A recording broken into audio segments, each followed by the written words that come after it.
Sobat mahasiswa, di era digital ini informasi tersebar dengan begitu cepat. Sayangnya, gak semua informasi yang kita terima itu benar. Hoax alias berita palsu semakin merajalela dan menyebar dengan begitu mudah lewat media sosial. Assalamualaikum warahmatullahi wabarakatuh. Waalaikumsalam warahmatullahi wabarakatuh. Halo Sobat Siabak, perkenalkan nama saya Nufaiin Fadila. Perkenalkan, nama saya Muhammad Daud. Kami di sini akan membahas tentang apa untung dan ruginya berbohong. Saya juga di sini bersama dosen pengampu saya, mata pelajaran Pendidikan Kewarganegaraan, Abah Abdillah Sani. Abah, saya mau nanya, apakah ada hukum atau pasal yang sangat sangat relevan terhadap kebohongan itu? Sama saya juga mau nanya, Pak.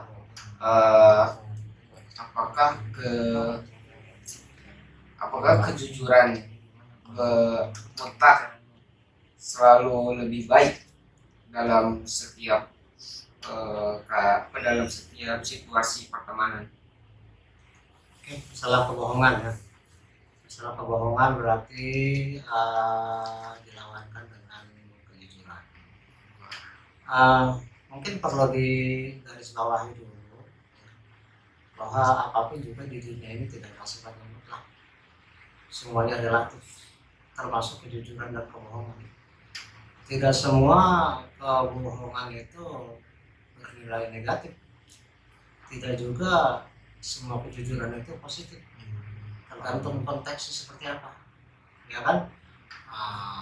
Lalu kemudian nanti kalau dikaitkan dengan pasal yang sebenarnya tanyakan, berarti kan ini menyangkut masalah hukum. Maka ada hukumnya berbohong itu seperti apa. Dan kalau menyangkut pasal berarti kan hukumnya hukum positif, artinya yang hukum pidana, hukum perdata. Baik, kebohongan artinya menyampaikan sesuatu informasi tidak sesuai dengan aslinya, tidak sesuai dengan semestinya. Negatifnya pasti banyak, tapi kadang-kadang juga ada positifnya, ya kan?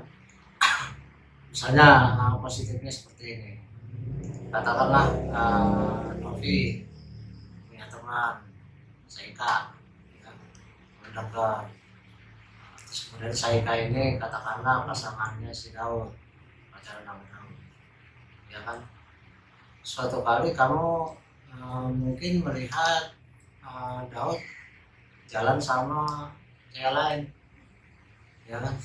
Langsung dalam pikiran kamu itu, wah si Daud ini selingkuh, ya, Daud ini mempermainkan Saika, kan gitu kan secara umumnya. Tapi kemudian kamu berpikir seandainya nanti kamu sampaikan pada Saika, kira-kira reaksi Saika kayak apa?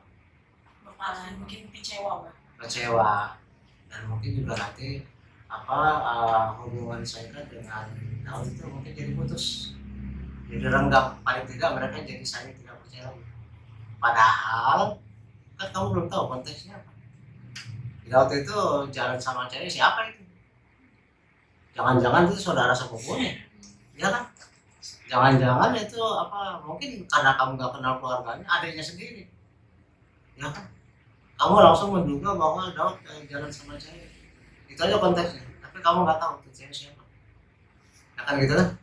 Sehingga kalau kamu dengan mudahnya berjujur-jujur gitu ya kepada si Saika, tadi si Daud saya ketemu lagi sama cewek loh, Saika langsung keluar tanduknya, langsung marah, padahal kamu nggak tahu itu cewek siapa.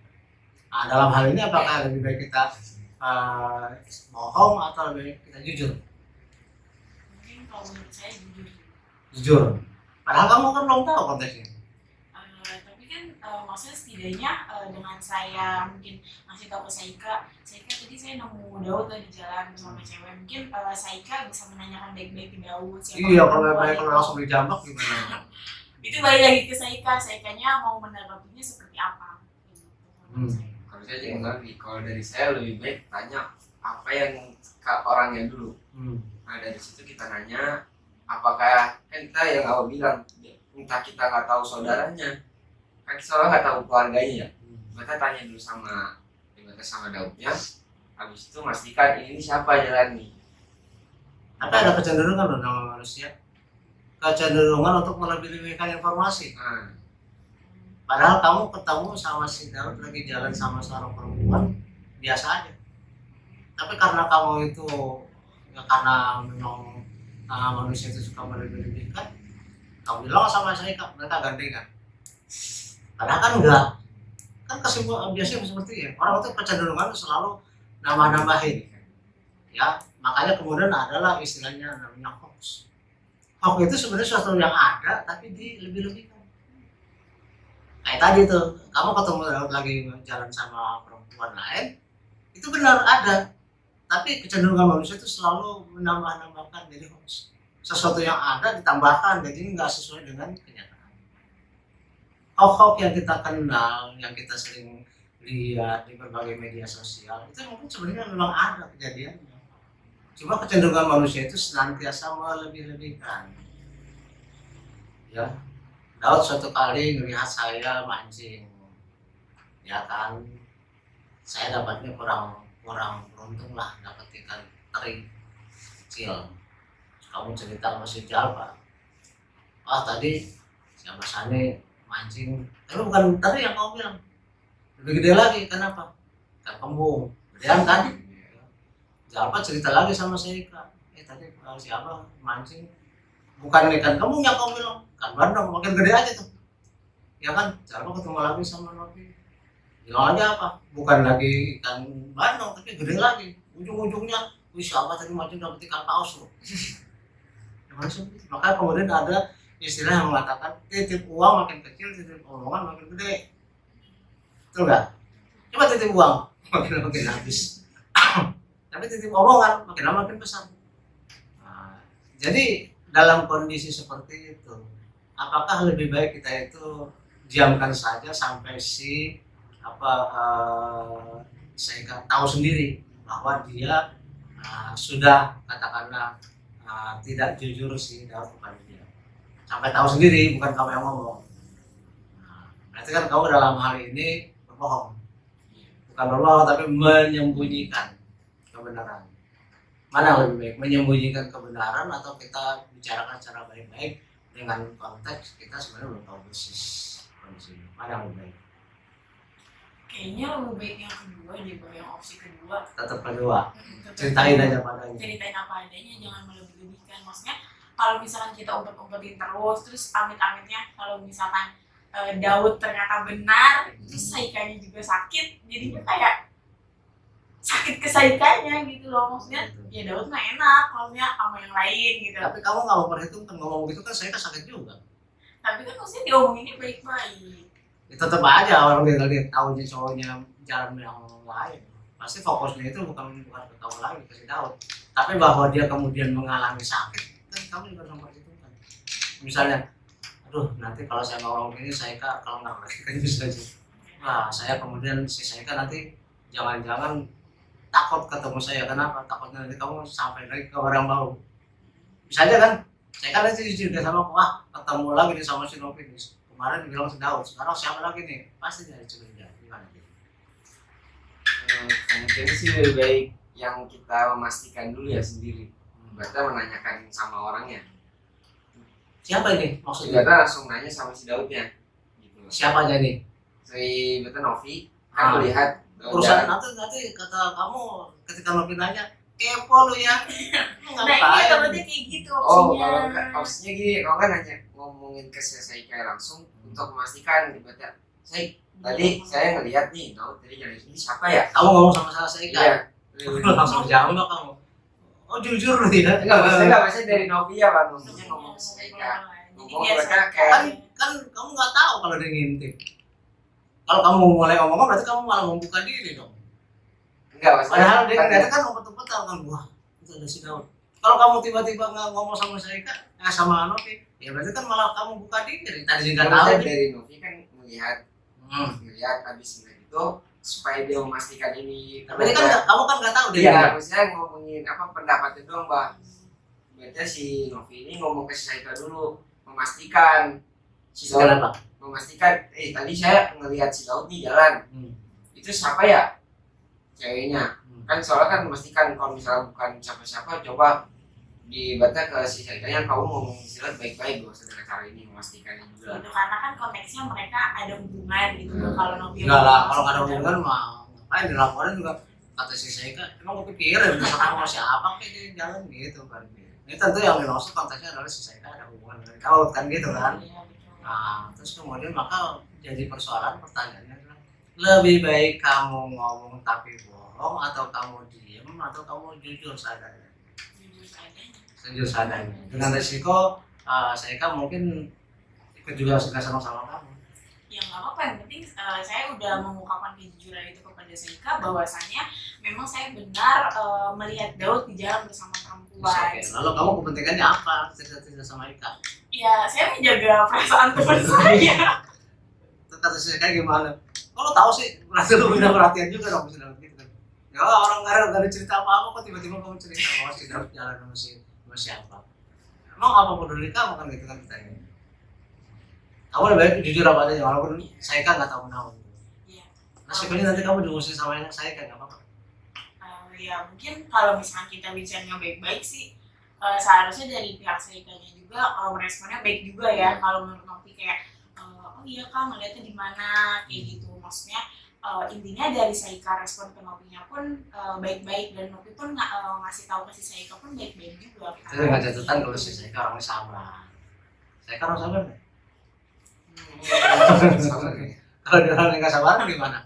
Itu kan resikonya berarti kalau dengan catatan orang yang kamu kabarin itu orang yang nggak temperamental, nggak gampang emosi. Tapi seandainya kan ada orang yang berita informasi belum jelas langsung naik darah, ya kan ada kan, langsung dia labrak si apa namanya si Daud, padahal Daud sendiri berasa nah itu kan ada gua gimana sih gitu kan. Nah, artinya dalam hal ini memang kita harus mempertimbangkan apakah kejujuran yang kita sampaikan itu dampaknya akan menjadi seperti apa. Ya, selalu begini, di dalam riwayat saja Nabi Muhammad itu pernah dilaporkan oleh seorang sahabat. Ya. Kan kita tahu bahwa yang namanya berzina itu dalam Islam itu kena rajam, hukum rajam. Tapi kemudian Nabi Muhammad dikabarkan oleh seseorang bahwa si A itu bukan dari si orang. Si A itu datang ke Nabi Muhammad mengaku bahwa dia sudah melakukan zina dan dia siap untuk dihukum. Tapi apa kata Nabi? Diam aja. Diam aja. Berarti tidak serta merta suatu hukum langsung dijalankan meskipun orangnya itu langsung yang bicara. Ya, artinya Allah sedang menutup aib kamu, jangan kamu yang bongkar. Ya, kecuali sudah berulang-ulang. Ya. Seorang kemudian itu melakukan lagi mungkin memang pada akhirnya Nabi Muhammad memutuskan untuk melakukan hukuman. Tapi ketika pertama kali orang itu melapor, Nabi Muhammad justru mengatakan artinya apa? Diberi kesempatan orang itu untuk berubah, bertaubat. Padahal kan kalau kita lihat orang itu mau jujur saja berarti kan bisa satu kebaikan, ya kan? Mau jujur dan dia siap menerima hukuman berarti kan lebih baik. Karena Nabi Muhammad memberi kesempatan kepada zaman itu. Begitu juga ketika zaman sahabat, Sayyidina Ali atau Sayyidina siapa saya lupa. Begitu juga kasus. Begitu ada orang datang mengaku telah melakukan kejahatan, ya, udah zina. Kenapa? Zina itu kan hubungannya tidak dengan orang lain, tapi kepada diri sendiri. Ya, kecuali melakukan seperti perampokan orang lain. Ya. Jadi dalam hal ini ada kalanya suatu kejahatan, ya suatu perbuatan yang tidak baik ditimbang dulu. Kalau kita kemudian jujur kepada yang bersangkutan, efeknya seperti apa? Apakah itu nanti akan lebih meledak, lebih merugikan, atau mungkin kita timbang juga lebih baik itu. Nabi Muhammad saja orang yang datang kepada dia mengaku berzina dia bilang ikutin dulu, apalagi kita sebenarnya kan nggak ada kaitan apa-apa, ya kan. Misalnya Novi lihat Daud lagi jalan sama, kan nggak tahu konteks apakah dia saudara atau apa. Apalagi kecenderungan manusia itu selalu melebihkan. Jangan-jangan kamu tidak terdorong untuk menceritakan apa adanya, tapi kamu bumbuin.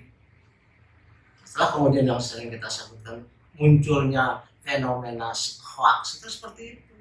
Karena banyak cerita yang tidak lagi sesuai dengan aslinya, tapi sudah banyak bumbunya, sudah banyak ditambah-tambahkan, ya kan? Apa misalnya dalam politik yang kamu lihat, karena itu kan berita warga negaraan, bohongan apa yang sebenarnya ada tapi kemudian ditambah-tambahkan. Awalnya memang ada kejadian, tapi kemudian ditambahkan menjadi sesuatu yang bombastis, sesuatu yang meresahkan. Apa misalnya? Katakanlah misalnya sekarang ini yang lagi rame kan ijazah palsu, ya kan? Ada orang yang menuduh Pak Jokowi itu ijazahnya palsu, ya kan? Kita kan nggak tahu karena Pak Jokowi juga nggak pernah kan memperlihatkan ijazahnya, urusannya apa, ya kan? Nggak pernah. Tapi tiba-tiba ada orang yang menuduh. Ternyata kemudian Pak Jokowi diem aja. Lalu diambil kesimpulan orang lain itu dia diem berarti yang salah deh. Kok dia nggak berani nyangkal bahwa itu bohong dan ini ijazahnya saya? Kenapa Pak Jokowi nggak diizinin aja? Sehingga makin lama orang yang membongkar atau menyebarkan isu itu merasa dia benar, karena Jokowi diem aja. Takut kan dia berarti gitu kan? Dia nggak berani ngomong. Coba kalau misalnya dia benar, pasti dia udah ngomong dari dulu bahwa ini jasa saya, gitu kan? Padahal dalam konteks lain sebenarnya urusannya apa Pak Jokowi mesti ngasih tahu ijazahnya? Makanya akhirnya kemudian dia pada akhir-akhir ini bicara, oke saya buka, saya keperlihatkan yang asli, tapi di pengadilan, bukan kepada kamu siapa? Siapa kali kau gitu saya bilang kan? Urusan apa? Kamu lagi jalan tiba-tiba ada orang, kamu naik motor tiba-tiba ada orang yang nanyain SIM, nanyain STNK. Kan kita gue nanya, kamu siapa? Tiba-tiba nanya begitu kan? Kamu apa nanya begitu? Ya, kecuali ada polisi. Nah kan, kalau polisi baru dia berhak untuk nanya. Berarti juga ijazah palsu atau aslinya Pak Jokowi itu tentu yang berhak menanya adalah aparat hukum. Makanya kemudian ditantang, ya udah nanti saya perlihatkan tapi di pengadilan, bukan kepada kamu. Intinya kamu siapa? Apa hak kamu? Dan saya nggak mau diatur-atur, untuk memperlihatkan ijazah. Sebab apa? Secara logikanya saja, beliau sudah 2 kali jadi wali kota, 1 kali jadi gubernur, 2 kali jadi presiden. Berarti kan orang se-Indonesia dibohongin tuh. Berarti KPU dulu emang kagak ada seleksi. Emang setiap kali orang mau calon jadi pejabat kemudian terima begitu aja, nggak ada seleksi? Pasti seleksi kan, pasti screening kan. Oke, terus kemudian 5 kali pemilihan itu Pak Jokowi yang jalanin siapa? PDIP. Emang PDIP nggak punya tim untuk men-screening dulu ijazah Pak Jokowi itu asli atau bukan? Pasti ada screening kan. Berarti ada tim seleksi dulu di pihak partai yang mencalonkan, kemudian di pihak KPU sebagai lembaga penyelenggara, ya kan? Sehingga kemudian baru karena memang nggak ada masalah, bolehlah dia dinyatakan sebagai calon kepala daerah, calon gubernur, calon presiden. Tapi ini ada orang yang saya kadang-kadang suka lucu juga, yang misalnya Novi setelah lulus sekian tahun kemudian ada orang yang meragukan, apa ya si Novi itu benar mahasiswa UNIS. Rektor udah mengeluarkan pernyataan, benar si Novi itu mahasiswa UNIS dari prodi manajemen, masuk tanggal sekian, tahun sekian, dia lulus tahun sekian, ijazahnya asli. Ya kan udah ngomong juga, benar. Teman-teman semua sekelas benar bilang, ya ada orang, gue gak percaya pokoknya dia palsu. Kan jadi aneh ya. Kan jadi aneh, masa semua orang udah ngomong masih ngotot-ngotot tadi. Berarti memang tembakannya bukan soal ijazah palsu atau asli, tapi tembakannya adalah untuk upaya meruntuhkan kredibilitas Pak Jokowi. Supaya apa? Supaya orang nggak percaya lagi sama dia. Gitu loh. Karena kan kita lihat selama ini meskipun beliau itu udah lengser jadi presiden, itu kan orang udah datang terus ke rumahnya kan. Ini kan menimbulkan kecemburuan orang, ya kan? Ada orang yang tergila, oh biasanya kan kalau jadi mantan itu kan udah selesai, nggak ada lagi yang datang. Ini sampai Prabowo sering datang ke rumahnya, menteri-menteri ke rumahnya, ya kan? Ini kan ada iri hati dari seseorang yang kemudian berusaha supaya nama Jokowi jadi hancur, ya kan? Diisukanlah bahwa Pak Jokowi dengan Pak Prabowo itu udah retak, udah kontak lagi dan sebagainya. Itu ada tujuan-tujuan politik. Jadi tembakan bahwa ijazah palsu itu sebenarnya udah gugur karena nggak masuk akal. Dari PDIP kan PDIP bisa ditanya, lo nyalonin Pak Jokowi itu emang nggak ngeliat lagi ininya, ya kan? Jadi sebenarnya kalau mau disalahkan yang salah siapa? PDIP. Kenapa nyalonin orang yang ijazah palsu? Ya kan? PDIP kan diem aja, berarti nggak masalah. KPU di Surabaya kan bisa ditanya dong. Waktu dinyalonin wali kota, emang nggak diperiksa? Yes. Begitu dia jadi jadi gubernur Jakarta, emang KPU Jakarta nggak ditanya lagi, nggak periksa lagi? Kan nggak mungkin. Begitu jadi presiden 2 kali pemilihan, emang nggak ditanya? Ya sebenarnya berarti emang itu udah jelas. Jadi dalam ini